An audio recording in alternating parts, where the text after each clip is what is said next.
Olá! Hoje temos coisas importantes a falar para você. Gostaríamos de sua atenção. Você sabia que das emendas orçamentárias destinadas a cada município, atualmente cerca de R$ 808 mil por ano devem ser aplicados na saúde? Muitos municípios brasileiros não têm em seus hospitais ou postos de saúde aparelhagem para realizar exames de próstata, osteoporose e mamografia, sendo que este último custa em média R$ 400 mil. Veja nosso comercial sobre isso. O PMN informa. Somos mais de 100 milhões de brasileiras. 2/3 das mulheres na faixa etária de risco 50 a 60 anos não conseguem ser atendidas pelo SUS. Em 2016, mais de 4 bilhões das emendas individuais dos parlamentares devem ser destinadas à saúde. É lei. Escreva para um deputado do seu estado e exija pelo menos um aparelho de mamografia em sua cidade, sob pena de não contar mais com o seu voto. Saiba mais pmn.org.br. Eu faço parte dessa faixa etária e sei da importância de ter no posto de saúde um equipamento como este para fazer a mamografia. Eu já cobrei o meu deputado. E você? Se nós mulheres enfrentamos o grave problema de dificuldade de diagnóstico do câncer de mama, os homens sofrem situação semelhante com o câncer de próstata. Veja esse comercial. O PMN informa. A cada ano, cerca de 50 mil brasileiros são diagnosticados com câncer de próstata e 12 mil vão a óbito. Você sabia que um ecógrafo que custa em média R$ 60 mil mais o exame de toque podem reduzir essas taxas? Em 2016, mais de 4 bilhões das emendas individuais dos parlamentares devem ser destinadas à saúde. É lei. Escreva para um deputado de seu estado e exija a instalação de um ecógrafo em sua cidade, sob pena de não contar mais com o seu voto. O câncer de próstata atinge milhões de brasileiros. Com um simples exame de ultrassom, complementado pelo de toque, pode-se diagnosticar a doença em sua fase inicial, permitindo que o tratamento seja eficaz em quase 100% dos casos. Um aparelho custa em média R$ 60 mil, valor irrisório para as prefeituras, mas de inestimável valor para a saúde e qualidade de vida dos brasileiros, principalmente os habitantes das regiões mais carentes. E com a verba dos R$ 808 mil, além do aparelho de mamografia e de ultrassom, ainda daria para adquirir um aparelho para exame de densitometria óssea, utilizado na prevenção da osteoporose, custando cerca de R$ 85 mil. Veja. O PMN informa. Aproximadamente 10 milhões de brasileiros sofrem com osteoporose, 2,4 milhões sofrem fraturas anualmente e destes, cerca de 200 mil morrerão. Mais de 4 bilhões e meio das emendas individuais dos parlamentares devem ser destinadas à saúde. É lei. Escreva para os deputados do seu estado e exija deles pelo menos um aparelho de densitometria óssea na sua cidade, sob pena de não contar mais com o seu voto. Saiba mais pmn.org.br.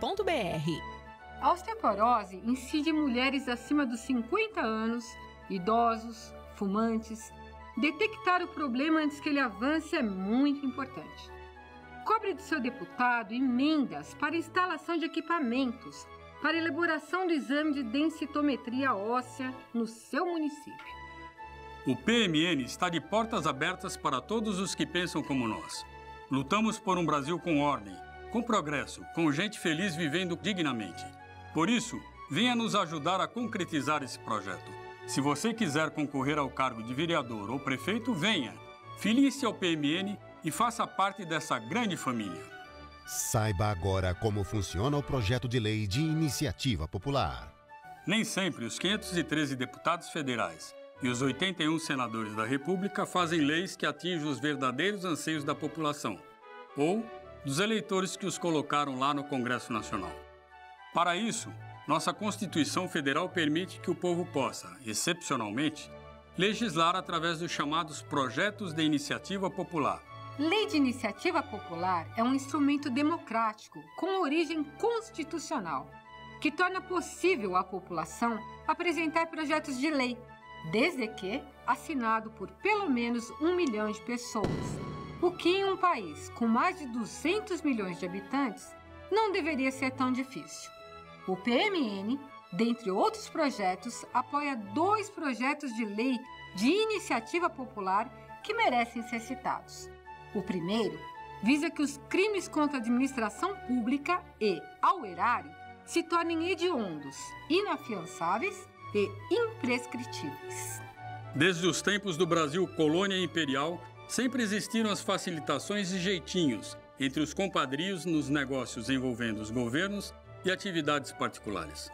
No entanto, esses atos de corrupção eram café pequeno, comparados com o que ocorre atualmente em nossa nação, nos governos municipais, estaduais e no federal. Jamais se viu em qualquer tempo, principalmente nos atuais, incontáveis casos denunciados, apurados e com seus autores condenados a penas de prisão, pelo desvio de bilhões de reais de cofres públicos, manipulação de resultados contábeis, pagamento de propinas oriundas de Caixa 2, envio de dinheiro para paraísos fiscais. Empresas públicas dilapidadas pela rapinagem de pessoas que usaram seus cargos de maneira impune, levaram nosso país a perder credibilidade junto a órgãos estrangeiros que, divulgando seus relatórios, são o termômetro para os investidores externos que dão sustentação à nossa economia, que, entre outras razões, e também por isso, está em profunda recessão. Lei 61, parágrafo 2º de Iniciativa Popular. É um direito do cidadão. O segundo projeto de lei de iniciativa popular, apoiado pelo PMN, visa que os professores possam receber um índice de insalubridade em virtude das recorrentes violências ocorridas nas salas de aula e nos ambientes escolares. A violência nas escolas, tanto entre os alunos como principalmente contra os professores, é fato incontestável nos dias de hoje. Aliado a isso, professoras e professores exercem seu ofício em locais ou ambientes nocivos à saúde e perigosos, como bairros com alto índice de criminalidade. Esses fatores levam muitos desses dedicados profissionais a desistirem de sua elevada missão ou então a exercerem não em toda a sua potencialidade. Por isso, o PMN apoia esses e outros projetos de lei de iniciativa popular. É fundamental que toda a população participe, não apenas desses dois projetos que combatem a corrupção e a violência, mas em todos aqueles que sejam relevantes para o bem-estar social. Não podemos continuar reféns da boa vontade dos parlamentares para a elaboração de leis necessárias ao nosso país. Temos que agir. Além disso, temos que fiscalizar para que esses projetos não se desvirtuem quando do processo de aprovação pelos órgãos legislativos, como já vimos acontecer. Se você concorda com essas ideias, com essas atitudes, com esses projetos para melhorar nosso país, venha para o PMN. O PMN convida todas as pessoas que tiverem interesse em projetos sérios para se juntarem a nós. Chamamos a todos e faço um apelo especial às mulheres para que estejam ao nosso lado nessa luta. Venha para o PMN e incorporem o PMN Mulher. O que afasta a gente do bem da política? Constatar que tantas personalidades diferentes, no fundo, são absolutamente iguais? Nunca em nossa história uma minoria mobilizada se deu tão bem à custa de uma maioria imobilizada, embalada por sonhos de uma igualdade que jamais ocorrerá. Tipo Sírio-Libanês versus SUS. O individual falando mais alto do que o coletivo. Pessoas interessadas em fazer parte de alguma corte, não importa qual. Microcéfalos repetindo ano após ano os mesmos discursos para uma plateia encantada com o som e não com o conteúdo. E o que é pior, se reproduzindo indefinidamente. Velhos polutos preparando suas crias sem nobreza para perpetuar-se sem glória, mas de bolsos cheios. Velhos caquéticos exibindo suas ninfetas alpinistas, homens vazios fazendo eco em cabeças ocas. Quem terá coragem de interromper traquinices idílicas e ou etílicas para questionar-lhes acerca da dívida pública, do caos da saúde, do BNDES custeando obras no exterior, ao invés de solucionar problemas nacionais que se arrastam há décadas, tais como as grandes secas sazonais e suas consequências, do calote no Tribunal Penal Internacional. Bem comum, de fato, se tornou bem comum esse comportamento oportunista e desleal. E para eles, contribuinte existe só para isso: produzir para sustentar a safadice alheia e a sandice de podres poderes. Se esse é seu jeito de fazer político, poupe o nosso tempo e não o desperdice.